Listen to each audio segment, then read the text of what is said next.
12 তারিখ ইলেকশন, 13 তারিখ থেকে 18 মাসের মধ্যে 1 কোটি ছেলে মেয়েকে চাকরি দেবে, 1 কোটি ছেলে মেয়েকে চাকরি দেবে। আমি আপনাদেরকে ওইটা বুঝাতে চাচ্ছি। আমাদের বিএনপির সাবেক প্রধানমন্ত্রী খালেদা জিয়া যিনি মরে গেছেন, উনি সবসময় দেশের জন্য কাজ করেছেন। ওনার জানা যায় কোটি মানুষ, ওইটাই আপনারা প্রমাণ করে আপনারা বলেন, কোন যদি ভালো মহিলা না হয়তো ওনার জানা যায় এতগুলো মানুষের সমাগম হয়তো একজন মহিলা, এতগুলো মানুষের সমাগম হয়তো কোটির উপরে মানুষ হয়েছে ওনার জানা যায়।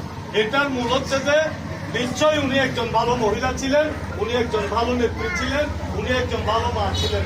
ওনার উপর হাসিনা, ওনার একটা বাংলাদেশ সরকার ওনার হাজবেন্ডকে একটা বাড়ি দিয়েছিল সেনানিবাসে। ওই বাড়িটা রাষ্ট্রীয়ভাবে একজন মহিলাকে ওনার হাজবেন্ড মারা যাওয়ার পর খালেদা জিয়াকে একটা বাড়ি দিয়েছিল। এটা দিয়েছে জিয়া রহমানকে। জিয়া রহমান মারা যাওয়ার পর উনি এখানে থাকতো। হাসিনা ওই বাড়ি থেকে ওনাকে বের করে দিয়েছেন।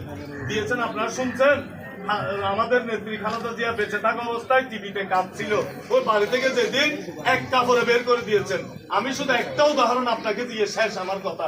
ওই এক কাপড়ে বের করে দেওয়ার পর খালেদা জিয়া একবারের জন্য হাসিনাকে গালি দিছে এরকম আপনারা কেউ প্রমাণ দিতে পারবেন?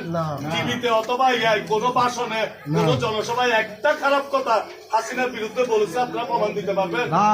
এবং হাসিনা চলে যাওয়ার পরও, আচ্ছা আপনি মনে করেন হাসিনা দেশে থাকতে বয়ে গাড়ি দেন ওনাকে, উনি গাড়ি দিলে আবার জেলে ঢুকে দেবেন মনে করেন। তো এখন হাসিনা দেশ থেকে চলে যাওয়ার পরও একটা বার খালেদা জিয়া ওনাকে একটা খারাপ কথা মুখ থেকে বলছে শুনছেন?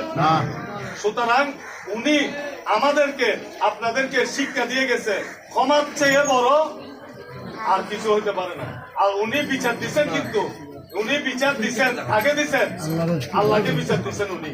সেই জন্য আল্লাহ ওনাকে এই কোটি মানুষের জানাজা দিয়ে ওনাকে আল্লাহ সম্মানিত করেছেন। সেই জন্য আমি আপনাদেরকে আমার কথা শেষ।